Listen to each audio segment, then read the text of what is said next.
Ketua Umum Relawan Pro Jokowi, Budi Aris Setiadi menanggapi isu Kaisang Pangarep soal pemakaian jet pribadi yang banyak dikaitkan dengan isu gratifikasi. Menurut Budi, pemakaian jet pribadi itu merupakan hal yang wajar, lantaran istri Kaisang Erina Gudono tengah hamil tua sehingga tidak boleh naik kendaraan umum ataupun pesawat umum.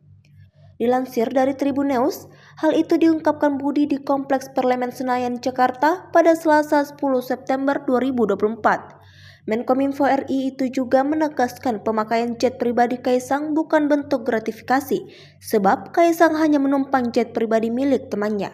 Penggunaan jet pribadi itu pun dilaporkan Masyarakat Anti Korupsi Indonesia dan juga dosen Universitas Negeri Jakarta, Ubadillah Pedrun ke KPK. Pemberian pesawat jet pribadi itu pun diduga ada kaitannya dengan kerjasama yang pernah dilakukan Gibran, tepatnya pada 23 April 2021. Download Tribun X sekarang, menghadirkan lokal menjadi Indonesia.